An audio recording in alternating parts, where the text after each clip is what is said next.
Hey everyone, welcome back to Taking Back Monday. I am so excited that you decided to join us for this episode, and I really look forward to introducing you to Lori Konkler, our guest for today. Lori is a self-described intuitive success coach, and she specializes in helping CEOs and other entrepreneurs really define their unique zone of genius so that they can create a career that they love. Super aligned to what we're trying to do here at Taking Back Monday. Before we get into that, if you know me personally or you've been listening to the podcast for a while, you might have heard me talk about my struggle with imposter syndrome. And I've always struggled with this self-promotion feeling of having to get out there and talk about all the amazing things I'm working on and the amazing people that I'm working with. And that's actually one of the reasons I started this podcast, because what I've learned over the last decade or so of working in corporate environments is that the best leaders know how to tell their own story and can do it in a way that feels authentic yet confident.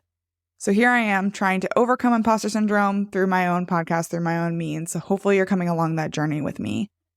And I had told my husband about, 4 or 5 years ago now, that one of my life goals was to become the CEO of my own company, to be the person who held that position, to drive that vision, to truly be a leader in my own right. And I'm so excited to announce that this week that dream has come true. I have accepted a position as the CEO of TrueView. So you'll be hearing a little bit more from me about TrueView later. No sales pitches, I promise. But what I'm really looking for is for you to join me along this journey as I experience what it's like for the first time to not only overcome that imposter syndrome, not only overcome how do I tell my own story that in a way that's authentic and truly me, but also all of the challenges that I'll experience in my own company, trying to drive and create culture where a group of people truly believe in what we're doing. They believe in the vision, and they enjoy their work. There's no such thing as the Sunday Scaries. Hey, Lori, thanks so much for joining us on Taking Back Monday. We're excited to have you here. Hello, I'm so excited to be here with you. So tell us a little bit more about your journey. I was reading through your bio, and it seems like you have started and restarted and done a lot of really incredible things. So tell us a little bit more about that. Well, how long do we have? It is the first question. But no, for real, I mean, my journey has been, it's been a great one. There's been a lot of ups and downs, and you're right. I've started, restarted. I would say I've never stopped. So restarting maybe isn't correct, but it's more just kind of, I've revamped myself, repositioned myself, and come back even stronger. So go back to my corporate days. I have many years of experience in sales, marketing, leading teams, operations, and, I was making really good money in my jobs, and I didn't hate what I did. I was good at it. I had really great teams, but it just wasn't fulfilled, and I wasn't able to live the kind of life that I wanted, the way I wanted to. I love to travel. My company name is built on my love of travel, and I wanted something more for myself. So go back to, my entrepreneurial journey started in 2010. That was my first iteration of entrepreneurship. But 2016 is when I quit my job after returning from a month-long vacation with my husband to New Zealand and Fiji, realizing I don't have to be in this 9-to-5 grind, and I don't have to keep doing things the way that I want, or that I don't want to do them. I can build a life that I want. I've seen other people do it. Why am I doing this?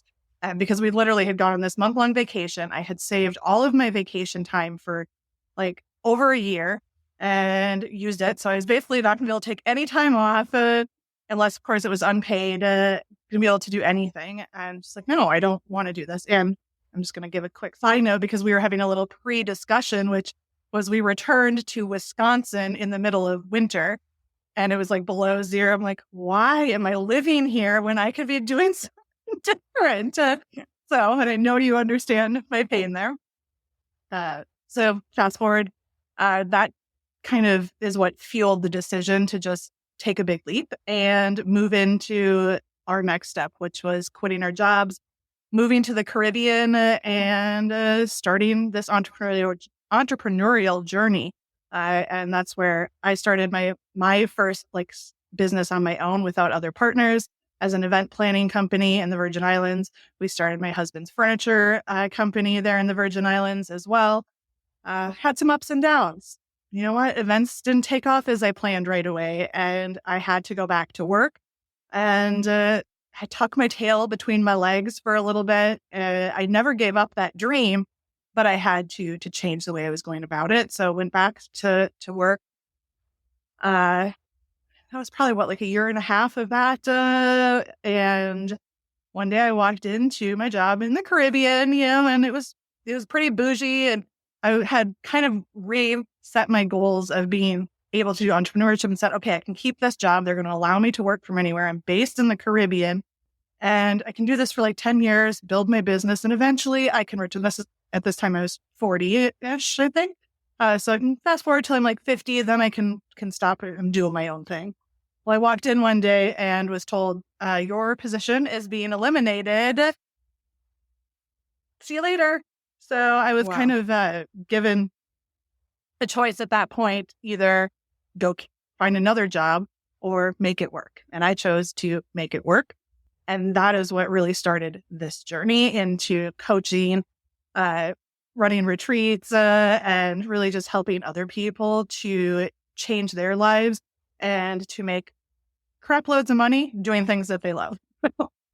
I mean, sold, sign me up, right? Like, I think, your story is both unique and not unique. I'm hearing from a lot of people right now that they are experiencing layoffs again and again. Lots of my clients are in tech, and one of the hardest things for them is what now, right? Like, what do I do now? So were you scared to jump into entrepreneurship?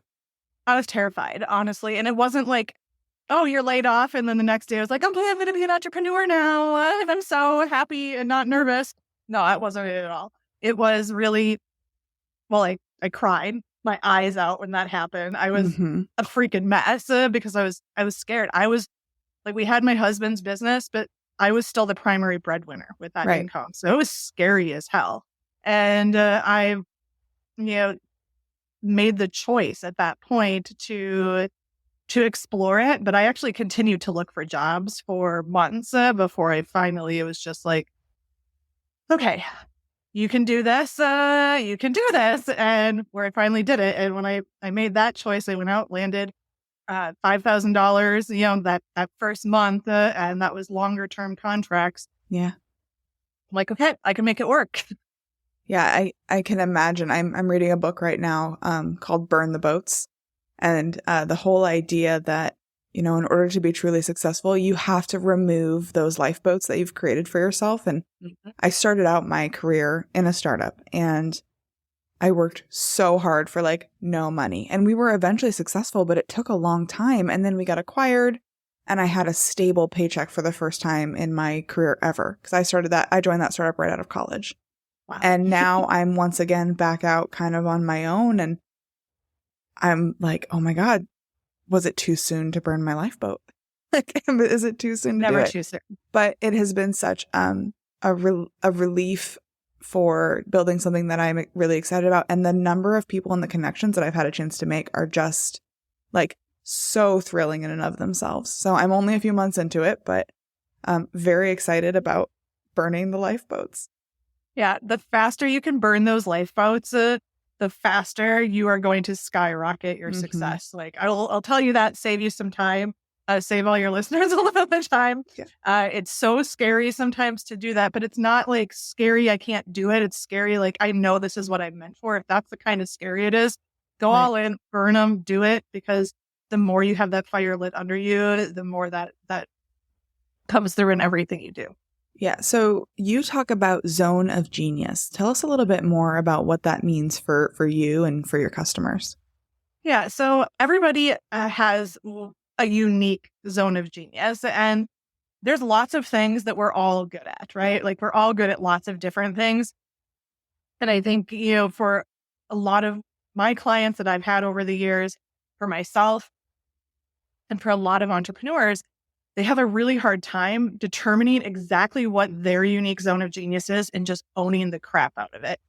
Because at the beginning, it's kind of like, oh, well, if I exclude these people or I exclude this thing, but what if someone wanted to pay me for that, right? What if you wanted to give me money for that? Well, sure, maybe somebody did, but then you're discounting the thing that you actually want to do. And when you do that, you're not going to attract the right clients. You're not going to attract the kind of money you want, because when you are in your unique zone of genius, you just go, go, go. And what you have to say becomes just almost magnetic to those people that you want. And it happens so much faster versus if you're trying to do everything, you're not going to be really good at anything, and people aren't going to know what to know you for. And therefore it becomes confusing to your audience. I think it's important to say that, right? So I don't know if you're on TikTok, but I'm on TikTok, and there's this section of TikTok that is called multi-potentialite TikTok. And it's basically people who can't focus on one thing and want to be involved in everything. And I'm definitely one of those people. Like, I want to do, the jack of all trades, master of none. And I quickly discovered exactly what you said. That's confusing for people. Like, if I'm trying to be anything to anyone, then I am nothing to no one, because I don't fit into the boxes that of the problems that they're trying to solve. Exactly. And when you are in your unique zone of genius, the people who really, really need you, and when you're in that zone of genius, and I talk a lot about messaging, and that's not just your content. That's not just your, DMs or your emails, or it's just not just conversations. It's all of it. Because when that zone of genius comes through in what you have to say, the people that actually need the thing that you do that's in that zone of genius, then they actually hear you, versus when you're confused or confusing, then they don't actually hear what you have to say, and they just scroll past, they delete your emails, they mark you as spam, like those types of things. And not everybody is going to be, you're not going to be everybody's cup of tea, and everybody isn't your cup of tea. I mean, think about that. You don't want to follow everybody. The people you listen to are the ones that are saying something that really, really resonates with you, that you really just want to hear, and the people you buy from, even more so. And I think that is even more apparent in today's kind of new way of selling. When we did that startup 10 years ago, it was a very different selling environment, or attraction environment, maybe is the right word.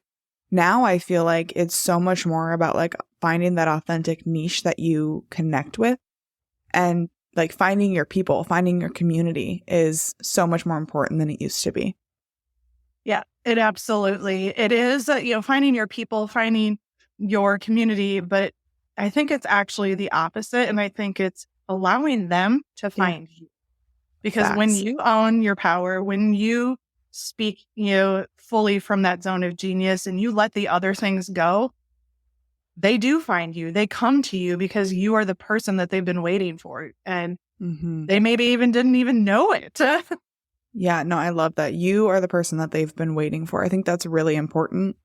I mentioned that first couple of years were hard, and, let's talk about perseverance a little bit. I can't imagine for you or for any of my listeners or, any of your clients, it doesn't happen instantly. So let's talk about what it takes to keep going when the going gets tough.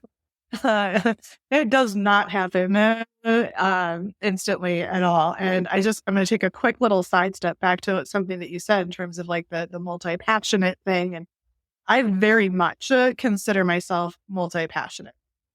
Absolutely. So my journey was a little longer than some, because even though sales, marketing, it was in my blood. It was everything that I did for years and years before I went out on my own. Then I went out on my own. I'm but I want to do this, but I want to do that.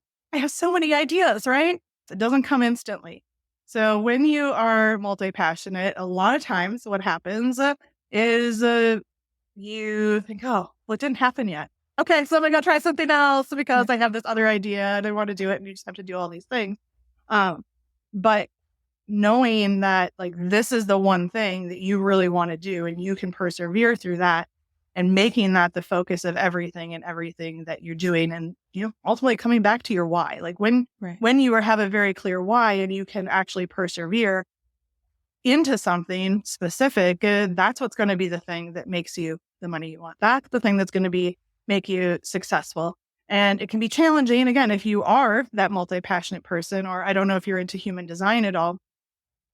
I am a manifesting generator, and I am also a 1-3 profile. So if you're all familiar with human design, for me, it really resonates, but something that is really associated with that 1-3 profile specifically is the need to kind of research, to do everything, right? To kind of dig deep and do the trial and error. So Yeah.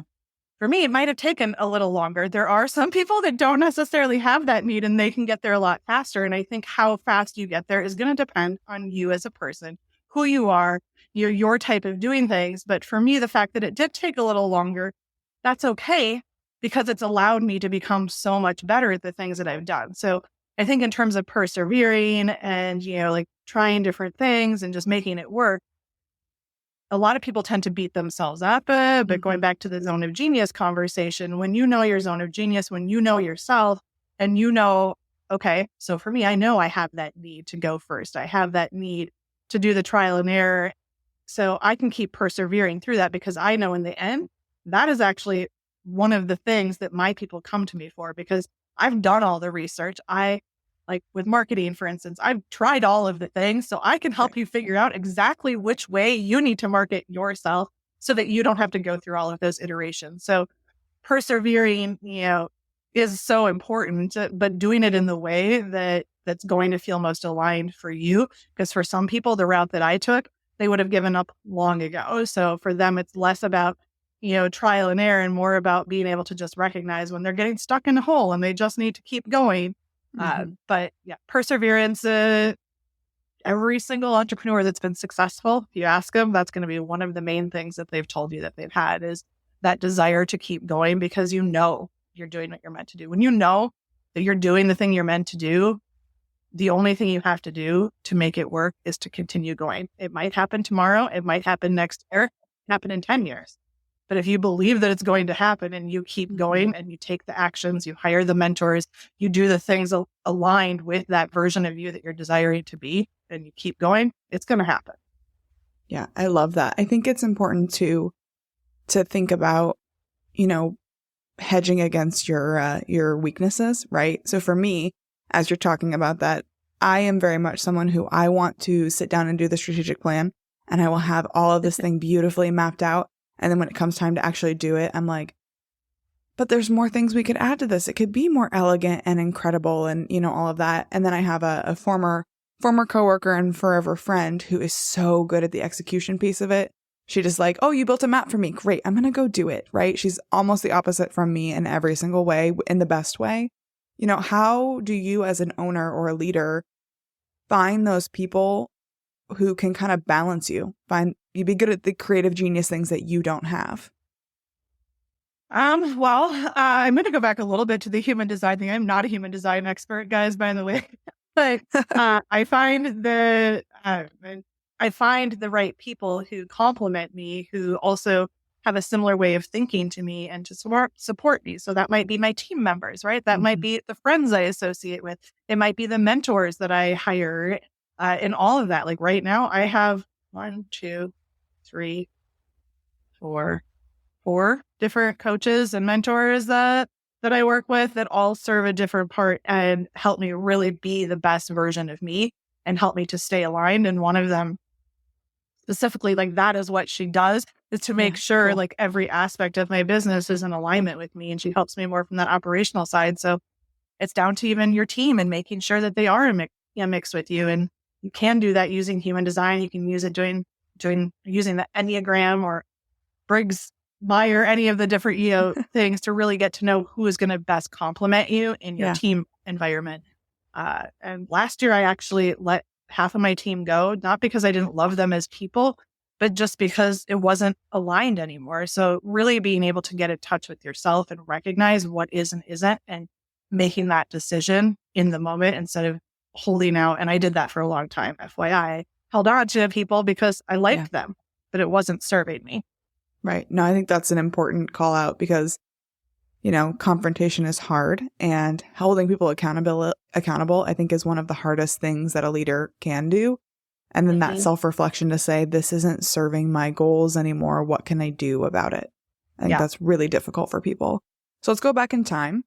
Tell us a little bit more about, if for those of us listening who are in a more corporate setting, we're not our own business owners, we're not our own boss. what can we do to impact the culture around us and really make work meaningful, even if we're not in charge? So, well, even if you're not in charge, I was going to answer because I was in charge when I was in the corporate world for most of my career. But so even if you're not the one necessarily in charge, right, and you're working for somebody else in that corporate space, you can still choose. Like, your job is a choice, just like your business is a choice. If you're in a job that makes you miserable, you can choose to stay there, or you can choose to find something different, right? And I feel like the more you stay in situations, whether you're working for someone else, yourself, whether it's business, career, or something completely different, the more you stay in things that you know aren't right for you, the harder it's going to be eventually to break free from that. But the more aware you are of the things that make you, that drive you, that make you happy, that help you to really be the best version of yourself, the more aware you are of that, and the more you follow that in everything that you do, the more content you're going to be in your life, the more successful you're going to be. You have to, it all comes back to the zone of genius, owning your power. And that isn't just relevant for business owners. That is relevant, in your careers and your jobs as well, and standing up for yourself. And if people that you work with aren't recognizing that, aren't seeing that, and you don't feel seen or heard, you can take the appropriate steps to try to be seen or heard in that job if that's really where you want to be. But if it's not, listen to your gut, listen to your intuition. If it's telling you to do something different, there's a reason. Yeah, I think it's important you use the word choice. And I want to call out that word. Like, you made the choice to leave corporate and start a business, and then made the choice to come back. And then someone else made the choice for you to leave corporate again. And you made the choice to respond by starting up your own business again. So I think the idea that everything is a choice, whether it feels like one or not, is really important for people to understand. Flipping the script on that, I'm a leader in a corporate environment. I'm not the big boss, but I've got a little fiefdom that I'm in charge of. And I want to really make it a meaningful experience for my team. I want my team to feel, empowered and like they've made the right choice to follow me. What should I do as a leader? Well, be the leader you wanted to have when you weren't the leader, really. Like, for me, going back to my corporate days and even now, the way I always did things, though, in my corporate was I empowered my team. I taught them. Honestly, I could have walked away and they could have done my job, because I felt that was the right thing to do. Is, some people are threatened by doing that, right? And allowing them to learn more and to feel more empowered. But the more they feel a part of things, the more they feel that their opinion counts, the more valued they feel as a team member, the more they're going to want to contribute to the things that you're doing. And that's not the same. Some people, that's money. Some people, it's just being told that they're doing a good job. Some people, it's asking them to present something in front of the team versus you presenting it. So it's knowing your team, knowing what drives them, and then taking that and empowering them to really, really lean into their own unique zone of genius. Because when you help the people beneath you feel empowered, you feel more empowered too, and everybody is just stronger. And I'll say, back in my corporate world, every job that I was at where I was a leader, somebody beneath me took my job when I left because I had empowered them to be able to do that. That's incredible. That internal up-leveling is actually kind of rare, because I feel like a lot of times people leave and then they bring in someone from the outside to shake it up instead of looking to the internal team. That's awesome. Yeah. And I will say some of them are still in those positions that I haven't been in those jobs for 8 years. Right. Well, good for them if that's what they're into. Yeah. So you talk a lot about how you've overcome your own fears and your own self-doubt and built the life you love, and also how you now help other people do that. Tell us a little bit more about what that looks like. How do you help other people build lives that they can be proud of? Yeah, I mean, and it really goes back, honestly, to a lot of the things that we've already talked about. But for each person, it's different. I do work primarily with entrepreneurs, female entrepreneurs. I will work with CEOs, but it's really all about coming back to what do they want. And, we all hear about this in this space a lot, but their why. Like, what is the why? What do you want for your life? Like, when you think about your future, what do you want? And is what you're doing right now going to get you there? And you might be in a job. And that's totally fine to have a job. But if it's like, I'm meant to go be a coach. I'm meant to be a realtor. I'm meant to do whatever. What steps can you take right now in your life to become the person that you desire to be in this moment right now? Because that person isn't separate from you. She's you right now in this moment, right? And the more you allow that in now, the faster everything that you want is going to happen the way you want, whether it's the job, whether it's your business. It doesn't matter, but really owning what you want and doing the things to go out and get it as though you already have it. I love that. So if someone is really excited about working with you or wants to connect with you, where can they find you online?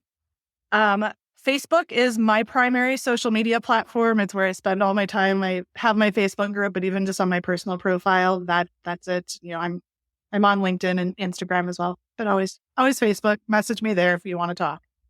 Amazing. And then the last question that we ask everybody, what other thought leaders or who else out there besides yourself is really doing a great job at Taking Back Monday, and who should we be talking to?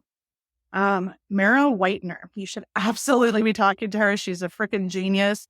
She is a human design expert, and specifically when it comes to working with teams and leaders and really bringing that alignment into their business. And I've worked with her personally.